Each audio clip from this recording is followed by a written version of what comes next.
Salut les amis, aujourd'hui nous allons déballer une petite coque pour iPhone 5C, waterproof et résistante au choc. Ici vous avez l'ancienne coque que j'avais utilisée avant avec un revêtement en silicone qui n'était pas pratique et dont la fermeture est maintenant cassée. Donc ce qui me fait passer à cette nouvelle coque qui a l'air beaucoup plus pratique.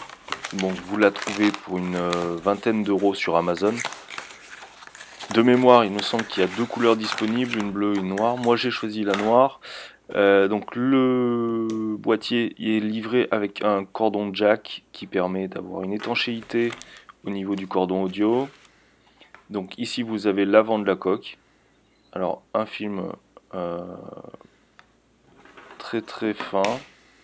Le toucher n'est pas poisseux comme le silicone.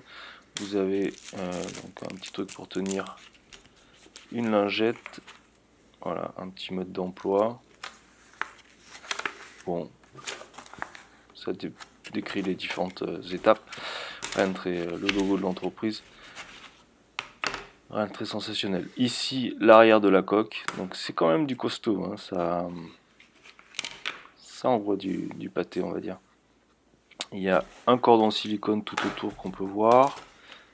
Je vais organiser un petit peu mieux la table pour qu'on puisse voir un peu mieux le produit. Voilà. Et on va tester ça. On va directement mettre le téléphone dans sa coque.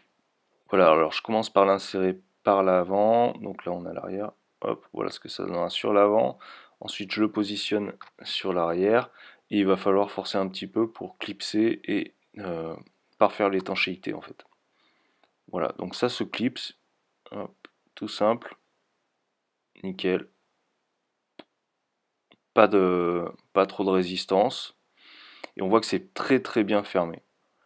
Alors vous avez accès aux différents boutons, ce que j'avais pas sur l'ancienne coque. Sur les différents boutons directs. Et vous avez aussi une petite particularité sympa, c'est la prise en fait. Vous allez pouvoir mettre à charger votre téléphone normalement. Donc là, on va tester le toucher. Voilà, ça va super vite. Voilà, génial. Ensuite, le bouton de pression, lui, est un petit peu plus dur à appuyer, mais ça reste correct. Et puis l'affichage, nickel. Au niveau des photos, j'ai essayé différentes choses. C'est une très bonne qualité, un bon rendu. Je suis très content. Que ce soit la caméra avant ou la caméra arrière. Pour ce qui est de la navigation sur le téléphone, aucun souci. Pour ce qui est du son aussi, très bon son. C'est vraiment très très bien. Mon ancienne coque ne me permettait pas d'avoir un son aussi fluide. Au niveau du poids aussi, on y gagne. Au niveau du format, le téléphone reste pratiquement à son format, on rajoute très peu d'épaisseur. Ils ont pensé à laisser un petit cercle à l'arrière pour le logo Apple, ce qui est plutôt pas mal. Donc là, c'est ce que je vous parlais tout à l'heure des connectiques qui sont accessibles. Les branchements sont accessibles. Donc là, on voit pas très bien à l'écran. Donc vous avez une prise jack audio et la prise du chargeur. Donc par contre, vous ne pourrez pas le mettre sur une borne. Ça, c'est pas possible.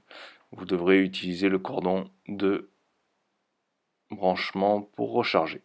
Voilà, un produit top que je vous conseille.